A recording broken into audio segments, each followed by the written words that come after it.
921 aftershocks, 921, and they are still coming. I'm on the pulse for you right now. And guys, when I saw these numbers, I had to sit with them for a moment because this isn't just a big earthquake followed by some shaking. This is something far more unusual, far more geologically extraordinary, and I need to explain why. Because the place where this happened is unlike anywhere else on Earth. There is literally no other location on this planet that works the same way. And once you understand what is happening beneath the Molucca Sea right now, you will never look at Indonesia the same way again. So let's start with what happened.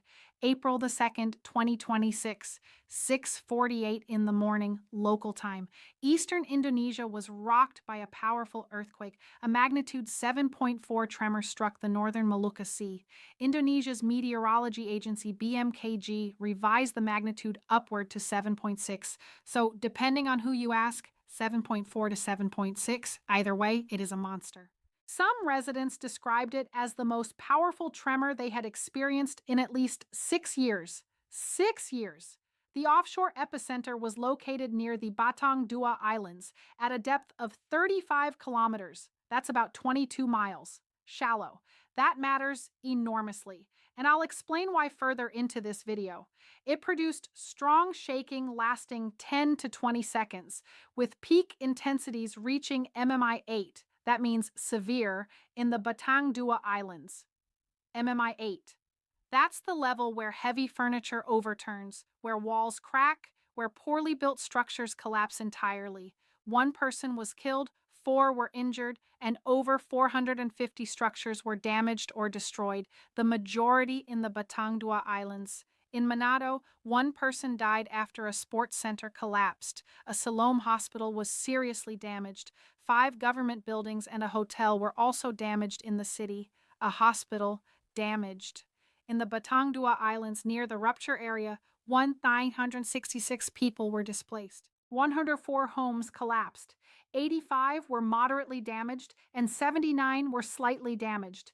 Nearly 2,000 people displaced in one morning. And then the tsunami warning came. The U.S. Tsunami Warning System and the Pacific Tsunami Warning Center initially issued warnings for hazardous waves within 1,000 kilometers of the epicenter, potentially affecting Indonesia, the Philippines, and Malaysia. 1,000 kilometers. That is a circle of potential danger stretching from eastern Indonesia to the Philippines to Malaysia. The warning was officially lifted at 09:56 WIDA, approximately 2 hours after the main quake. But here is what actually happened in that time. A tsunami did arrive. It was small, but it was real. A 75-centimeter tsunami, that's about 2.5 feet, was observed in North Minahasa Regency, 65 centimeters in Kema, 15 centimeters in Bayo, and waves even reached Davao City in the Philippines at 5 centimeters. 75 centimeters. That doesn't sound huge. But understand something. A tsunami is not about wave height alone. It's about water moving at enormous speed with immense force inland. A 75-centimeter tsunami arriving unexpectedly on a coastline can knock people off their feet, can sweep vehicles, can enter homes. It's the speed and the mass behind it. And this one reached the Philippines. That tells you about the energy involved. Now, after the main shock, the ground did not rest. The BMKG regional office in North Sulawesi recorded approximately 135 aftershocks by the afternoon of April 2nd alone, 135 in one day. By midday of the same day, 93 aftershocks had already been recorded, 93 before lunch. Think about what that means for the people there. You experience that massive main shock, 10 to 20 seconds of violent, terrifying ground movement, and then, before you can even assess the damage, another one, and another one, and another one, all day. The earthquake was followed by at least 921 aftershocks, with the largest having a magnitude of 6.2. 921 aftershocks. The biggest of those is a 6.2. Guys, a magnitude 6.2 is not a tremor. A magnitude 6.2 is a strong earthquake by any measure. On its own, a 6.2 would be major news. Here it is, just the biggest of 921. Can you imagine living through that? You can't go home. You don't know if your building will survive another hit. You don't know when it stops. Officials anticipated continued activity for 1 to 2 weeks, 1 to 2 weeks of ongoing seismic sequences.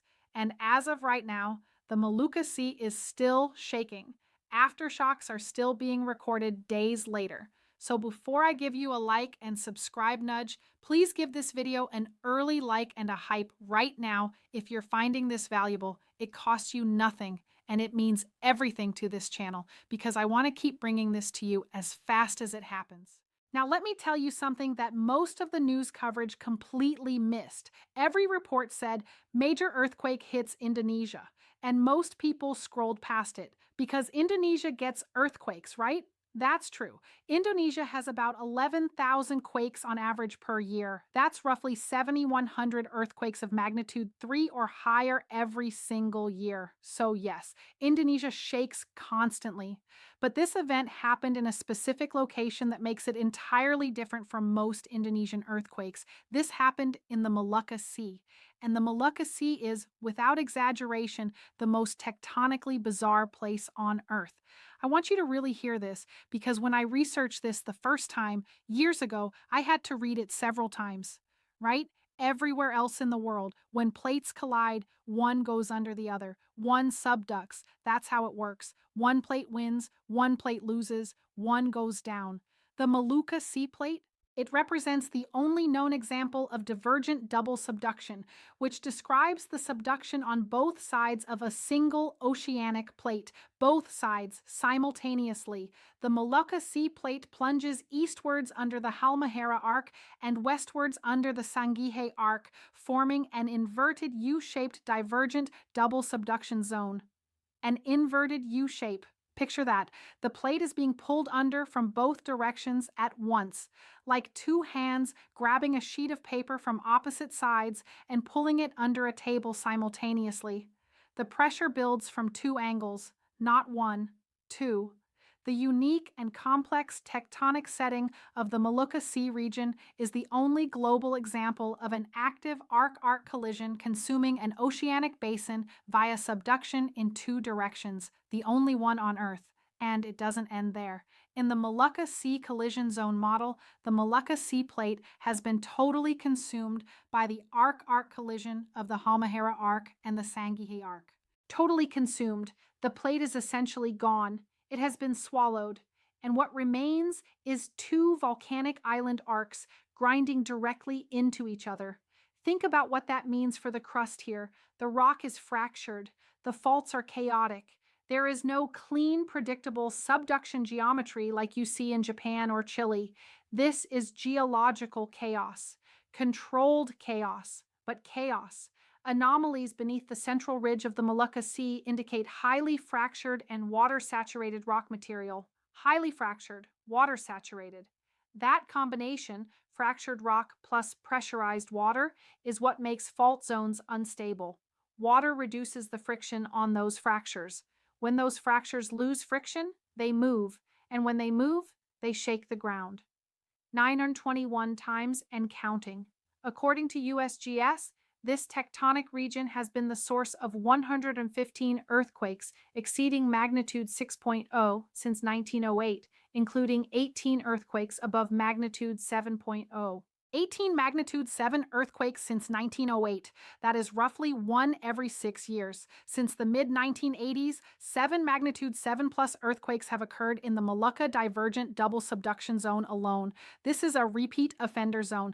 This zone produces large earthquakes with regularity. That is not an accident. That is a consequence of the physics happening here.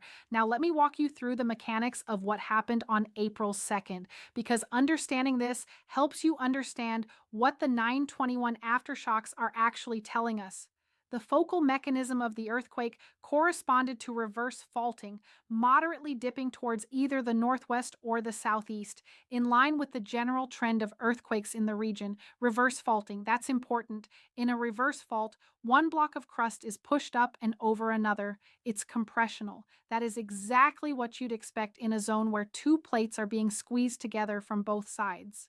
The crust has no choice. The pressure has to go somewhere, and when it releases, A rupture area of 100 kilometers by 55 kilometers was estimated, rupturing directly through the Batangdua Islands with a maximum slip of just over 1 meter, 100 by 55 kilometers. That is a fault rupture roughly the size of a large county. The seafloor moved over 1 meter in 30 seconds. The observed source time function gives a 30-second duration for the earthquake, with the greatest phase of seismic moment release occurring about 15 seconds after initiation. 30 seconds. That's how long it took for 100 kilometers of seafloor to snap.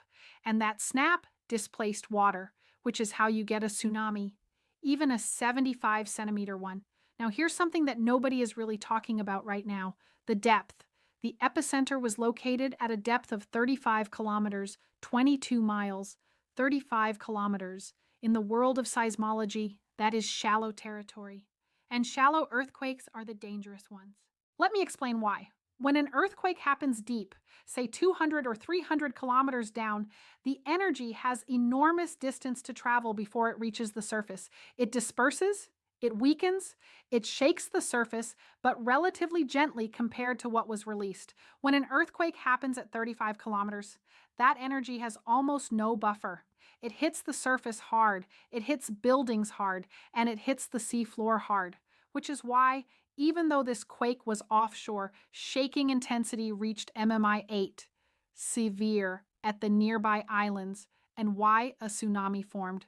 The seafloor was close enough to the rupture that the vertical displacement created a real wave.